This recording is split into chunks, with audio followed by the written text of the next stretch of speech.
Good day. Today we're gonna be disassembling, inspecting, and reassembling an atomizer ASC ASC 10A. Okay.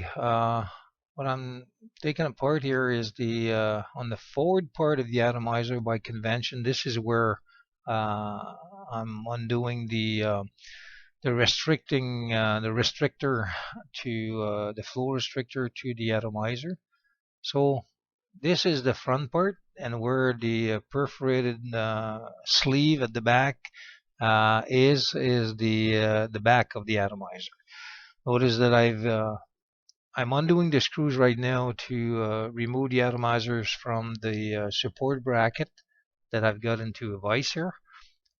So I'm just loosening those screws, and I'm going to be able to pull the atomizer backward, and the shaft will come out of that support. Next, we'll start to have a look at how it's built. The first thing we're going to do is try to split the hub in two. So we're going to unscrew the screws to lift the forward part of the hub in order to remove the blades.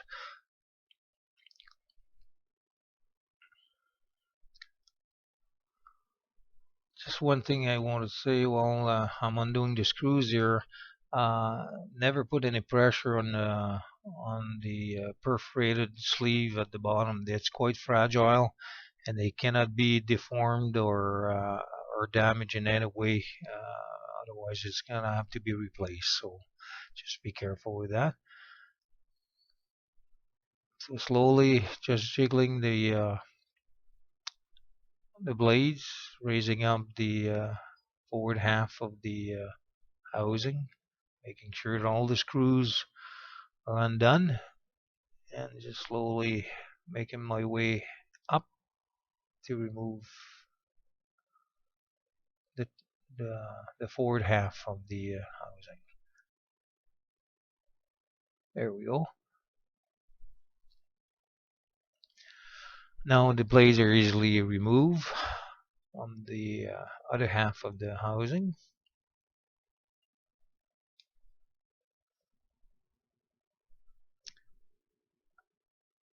I'm just going to set the atomizer in the vise there, and notice that I use aluminum jaws so I don't damage anything on the atomizer.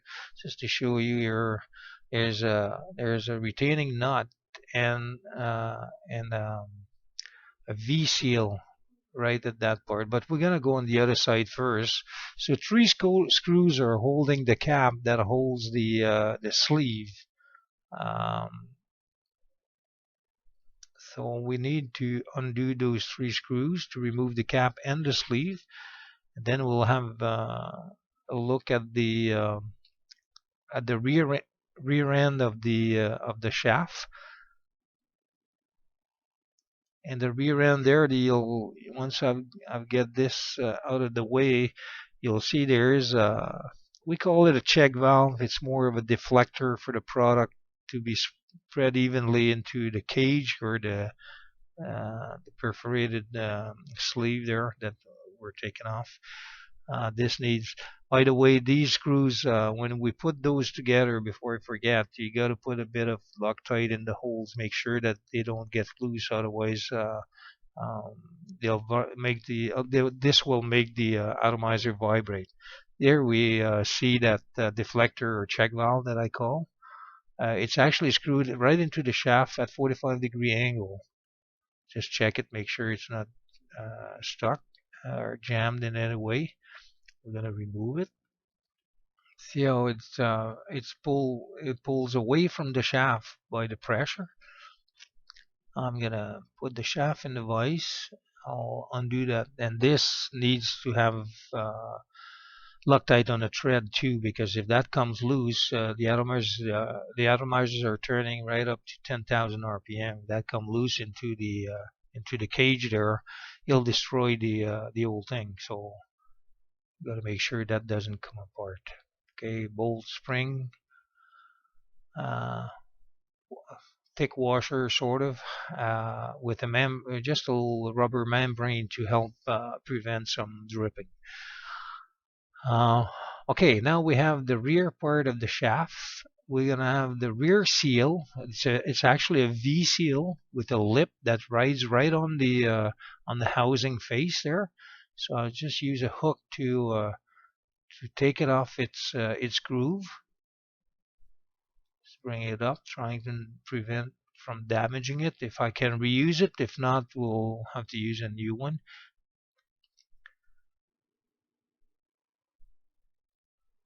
Then we'll go back on the other side. Okay, on this side, you see that part of the housing is actually where both of the bearings are located. Those bearings are held in there with a big jam nut, which is the blue nut right on top there. And what I'm doing now, it's undoing an Allen screw that's actually a lock screw for that jam nut. I got a special tool that I made myself to undo that jam nut. But thing that I forget there, and I'll probably have to go back, is I didn't remove the V seal, because there's a V seal in front there too as well. So see, I'm gonna probably have to retorque a little bit retread that nut in order to be able to get the okay, we were back.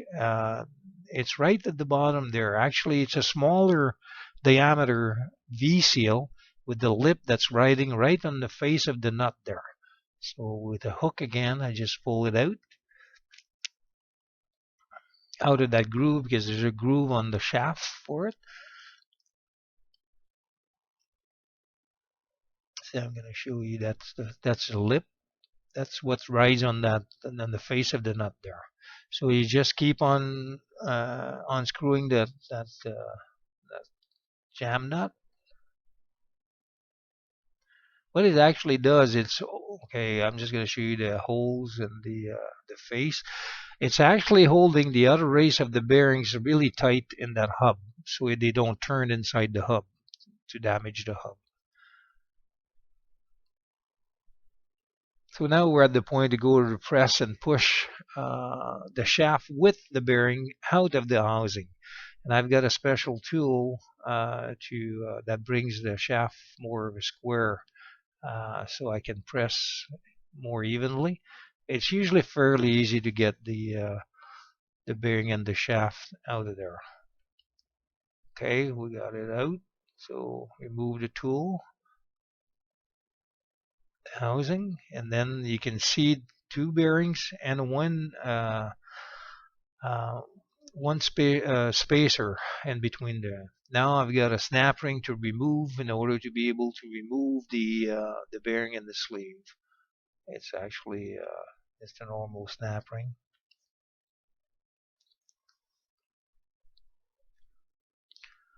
There we go.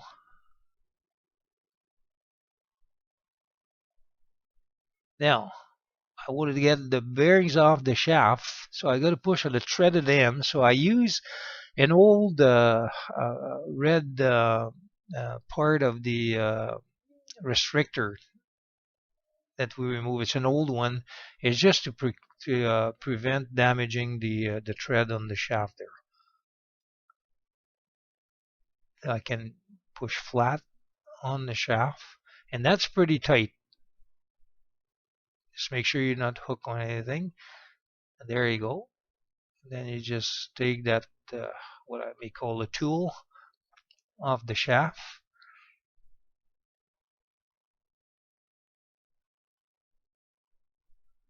And pull the shaft out. And I've got both bearing and the shim in between, the spacer. Now they're all the parts: cage, bearing, shaft, deflector, housing, and the blades. Obviously, when you once it's all apart like this, the main thing now is cleaning up everything and do the inspection with clean parts, so you can see what what we're doing, what we're looking for. Actually, we're looking for, on bearings, you're looking for roughness, looseness on the actual play, and on blades, you're looking for cracks. You're looking for nicks.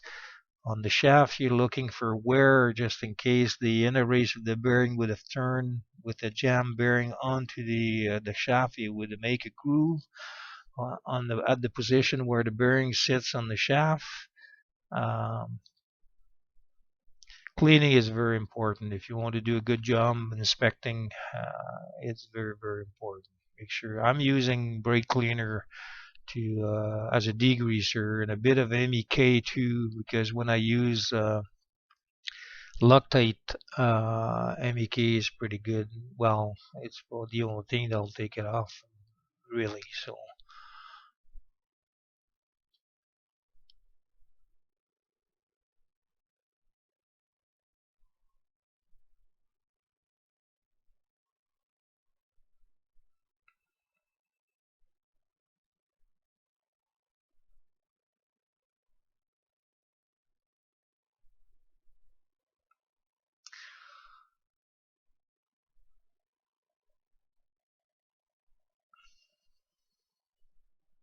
that's not there. I'll say it again because it's very important. Is when you'll see when we'll start reassembling the bearings into the housing. Um, this is the only way with the Loctite that we have to prevent the other race of the bearing from turning into the housing and damaging the housing. Sometime when we put the bearing back into the housing, they get cocked and they don't seat properly. So when we're assembling, we got to make sure that the bearings are well seated in the housing, and the torque is, there's a light torque on that jam nut, that blue nut there on the other race. But you'll notice sometime that we see we see after we have rebuilt an atomizer, put it back into service on the aircraft. After a couple spray runs, you might feel that loose again, just like the bearing would be loose in the housing. So it's really important to keep an eye on this. Okay, I'm on the shaft now. I really cleaned it up really good. I use some Scotch Brite to light Scotch Brite, not the coarse one, to clean it really good. And I'm going to inspect the shaft to make sure that the bearing haven't turned under the shaft, because it would create a groove. And if the bearing is loose on the shaft, you have to replace the shaft, I should say. Cleaning the threads, because we use sometimes Teflon paste, which is really good to seal, but it's really hard to clean when you have to clean it. Uh, we use Teflon tape now, and it works pretty good. So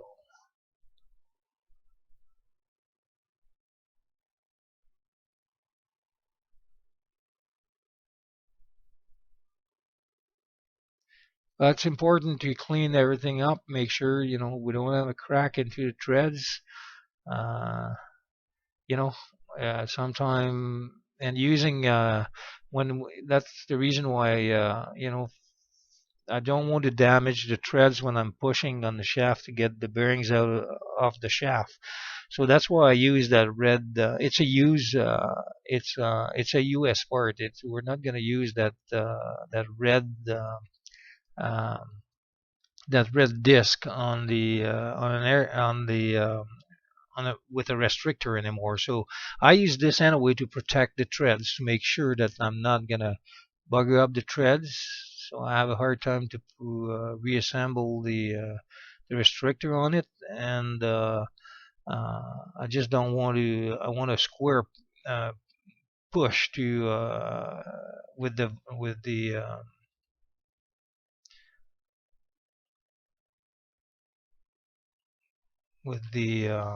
press there to so I don't damage it, crack the shaft.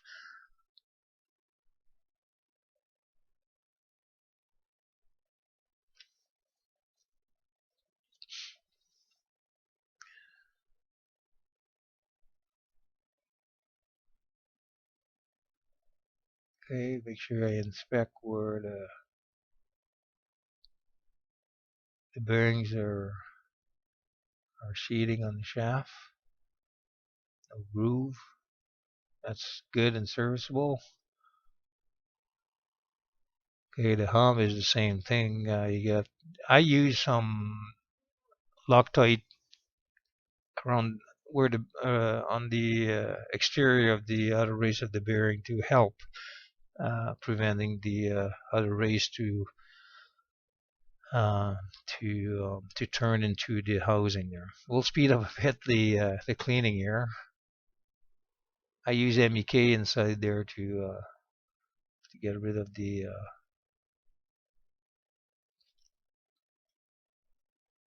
Loctite. Stainless steel brush so I don't contaminate the aluminum, because if you use a steel brush, you're gonna have interground corrosion. Bearings, feel for roughness when you turn it. Any loose, like I said before, any play on the actual, it's got for rejection. Make sure it hasn't been contaminated by the product. The front one usually is good for a few runs. The rear one, I change them every season, and more often if I feel during the season that I feel some binding or roughness. The rear one always goes because of contamination. Front one, well, it's to the discretion of the guy that's uh, inspecting it.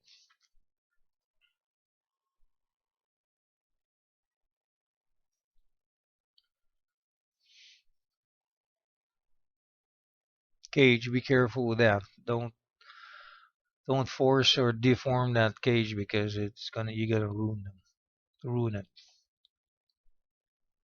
Blades, looking for the cracks at the roots of the blades where they go into the hub, and checking for cracks and nicks and stuff like that.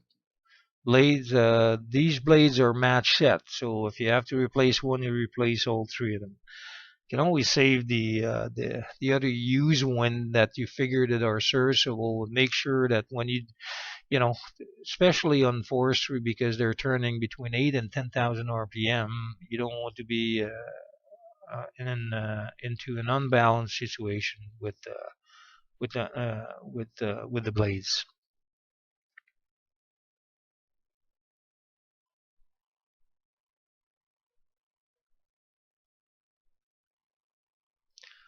The V seal, visually inspect it. You'll see if there's any damage. You'll see some lines and stuff and cuts and stuff like that on the lip, the side that rides onto the either the nut, the retaining nut for the or at the back on the actual housing. I've seen some housing with lines on it. Actually, during the winter when I do my winter maintenance on it, if there I reface those the area where the rear V seal rides onto the hub. Okay, now it's time to reassemble. Do the same step backward. Basically, both bearings doesn't matter. They're the same number. They can go either way. You line everything up. You use that tool to have a square push on with the on the shaft with the press. You align everything the best possible, and you go easy. You don't overdo it. If it's way too hard, there's a problem where something is not aligned or something like this. Usually it's tight, but it goes like this. Now I feel something. I probably catch on the edge of that plate. There we go, all the way down. The tool comes off. Now it's time for the circlips. Circlips have a side. Usually there's one side that's more square than the other, and I use this where the pressure is going to be on the. So in this case, the square is up.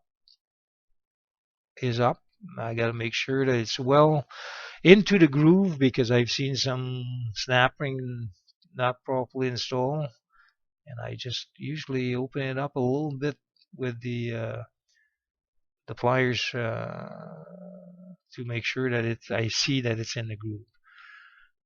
Okay, clean up again with one last time with MEK, and that's only on the inside of the hub where the bearing's gonna go, and on the exterior of the outer race of the bearing, because I'm gonna put Loctite, and you gotta make sure you have no grease or no grease at all on the those parts, so the Loctite works properly.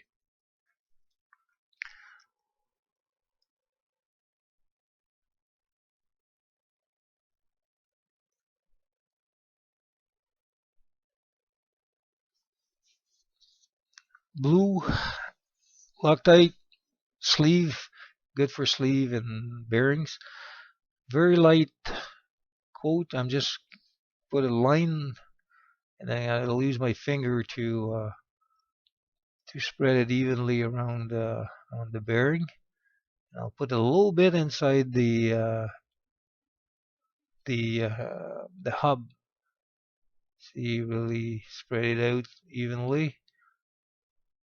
Actually, it's just helping that retaining nut to prevent the bearings from turning inside the housing there. Just a little bit inside there. Not too much, because if there's something going in, inside the bearing, you don't want any inside the bearing. You just want the outer race and outside the outer race. And you see, it's not that hard to bring it back in.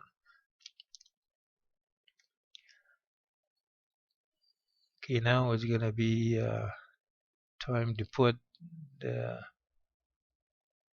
jam nut, and that's gonna hold the other race of the bearings, because the inner race needs to turn. Now I got that special tool that I made myself. It's a big washer with 2 pins, welded in a wrench. This needs to be fairly tight. This is what's preventing the bearing from turning into the housing. Okay, that seems to be pretty good. Okay, that's my pins. I'm gonna torque up that set screw, Allen set screw. That's prevent the nut from unscrewing.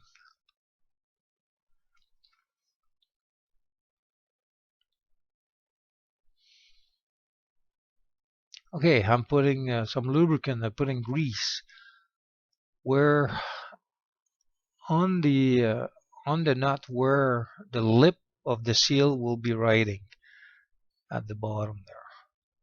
I put a little bit on the lip as well that I previously inspected, and it was good.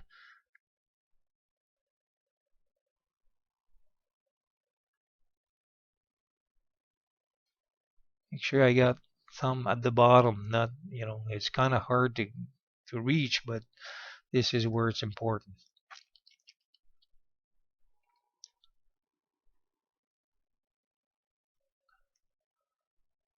See, this seal is a bit smaller in diameter. It's the front one.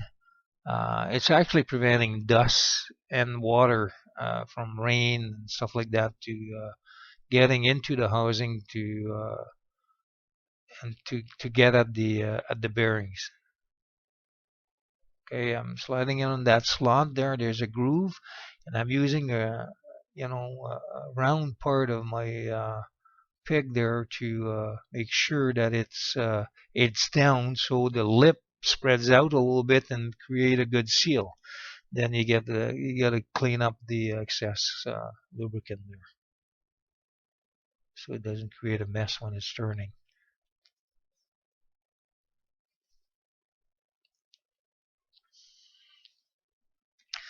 Flip this on the other side. Now we're on the rear side of the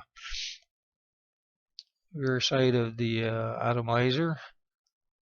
shaft is bigger, so we're gonna lubricate again and then install that other V seal. This one is very important, and this is where I see sometimes some lines from abrasion from whatever dirt or whatever that gets underneath the lip of the seal there. That's right where the seal is riding onto that hub there. Okay, I just slide it on again, and that's a larger diameter. You have to look in the book. There are two different V seal that goes on this.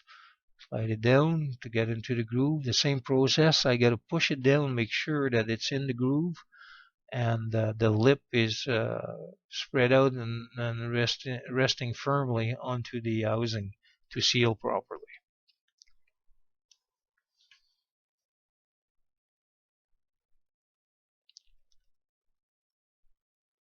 Okay, I'm gonna have to clean up the excess.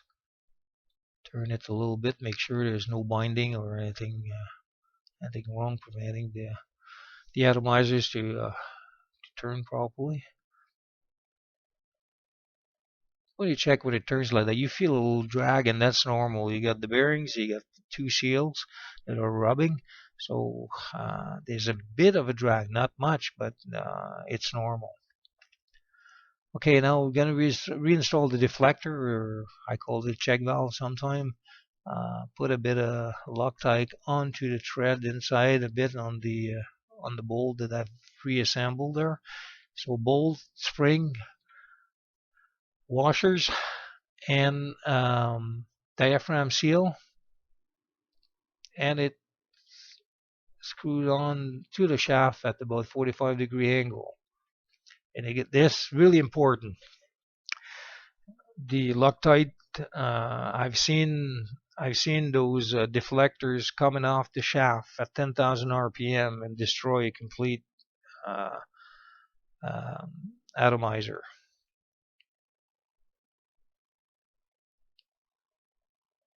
Okay, there's going to be excess Loctite there. I'm going to clean this up. I don't want the Loctite to go anywhere that I don't want to. Okay, now the cage. You got to put the cage with the back plate back on. The way to put, I've previously put a bit of Loctite into the holes in the hub where the screw is gonna be screwing in. To line them up, you got marks on the housing to help you line up these screws. See, there's a mark. And when you torque this, you got to be careful not to over torque the cap. It's got to be evenly torqued so it turns without wobbling, and tight enough so it doesn't loosen up, but not so much that you're gonna deform or spread the cage out of its shoulder. What I mean is the cage should be even with the hub and the plate at the back. I'm just going to show it to you once I'm done. So I torque a little bit evenly just to bring it down, and then I'm just going to retorque a little bit, at the time. Make sure that, and not enough to get the like I say, not enough, not too much to bring the cage out of that little groove that is on the cap. I'm gonna show it to you. It should be even with. Okay, I'm torquing still, even with the housing and the cap. Okay, now we're gonna bring it back.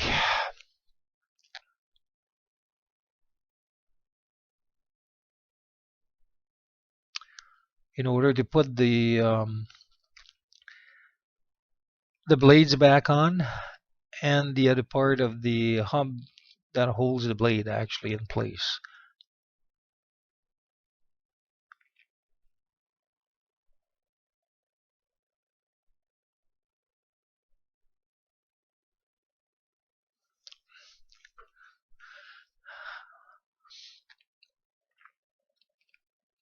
Make sure the blade root or in their slot. See if you can engage the other half. It's pretty tight. If you got a blur, you're gonna have to check and file it down a little bit to make sure that you get rid of that blur. Okay, that seems to go down a little better. Now you got to play a little bit with the blades to make the room for that other half of the housing to go down. There we go.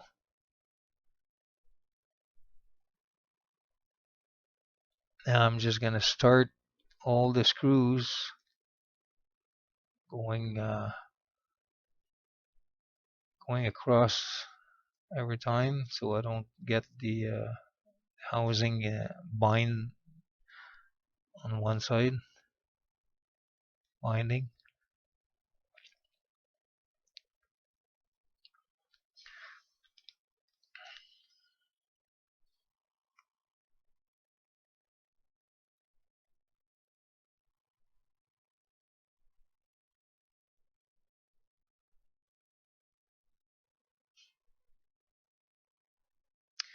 So you don't torque those right away, you just bring them down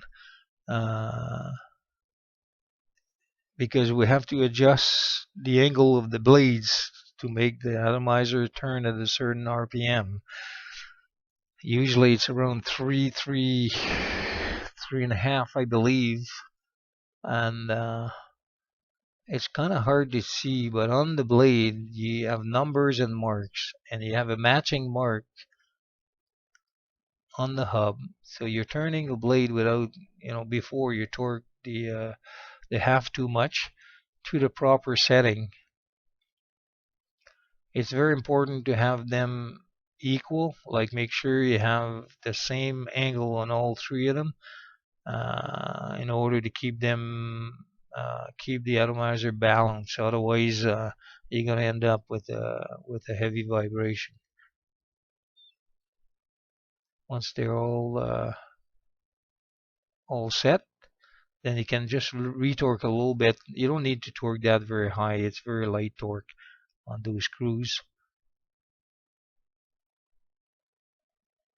Again, I do that 180 degrees from one side to the other.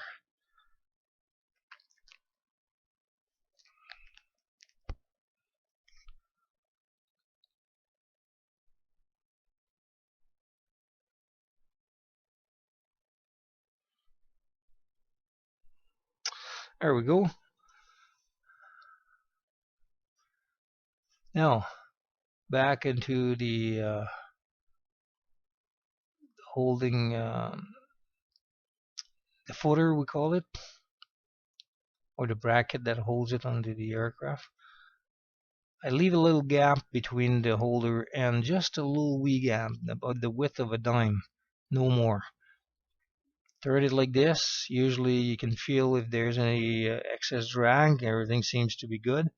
Now the only thing we have left, excuse me, we have left is the restrictor unit.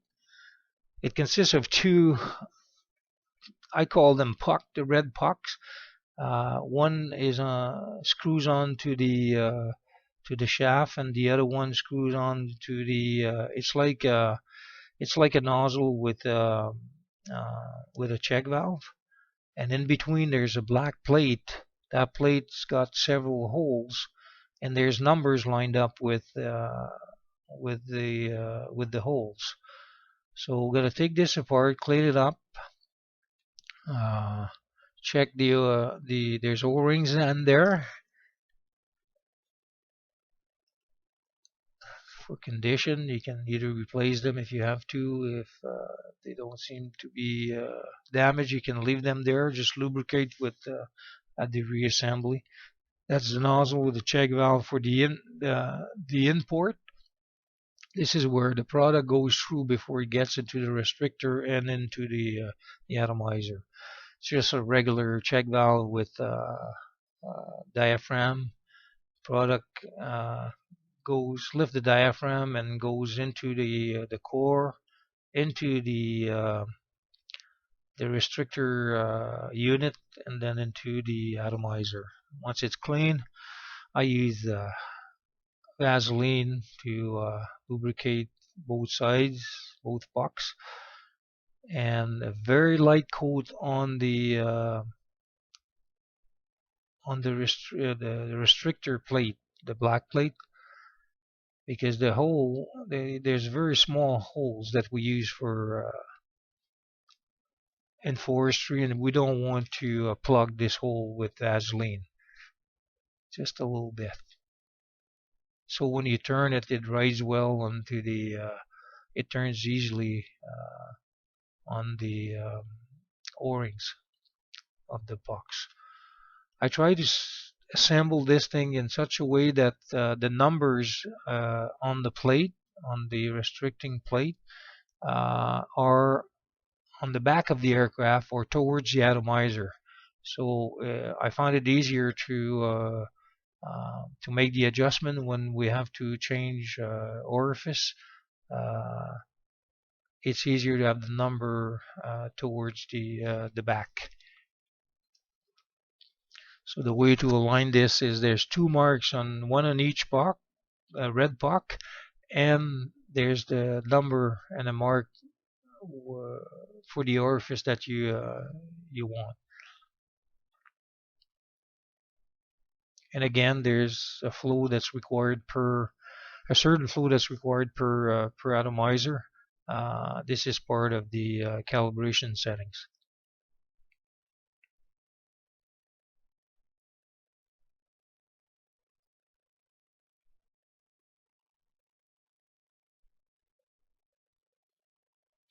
We're reassembling the check valve onto the core of the nozzle. Like I mentioned, we're using, even though there is an O-ring at the bottom of the puck there where the nozzle will sit. I'd like because I've seen some damage by over torquing those nozzles onto the restricting unit there. So I put Teflon tape and I just screw it in a few turns, not too tight because I don't know which position the hose is going to be when we install in the aircraft. So I just finger tight it, leave it like that for now until I install it. And on the other side, it goes onto the shaft, the end shaft, the forward part of the shaft, the atomizer. And I do the same there, just Teflon, hand torque, and leave it until you install it in the aircraft for positioning. You may have to turn the old shaft to have a better alignment, so you may have to loosen up those two screws on the bracket there, on the support bracket, to realign everything. But that you can only determine this when it's you installing it onto the aircraft, onto the boom of the aircraft. There we go. We're all done now.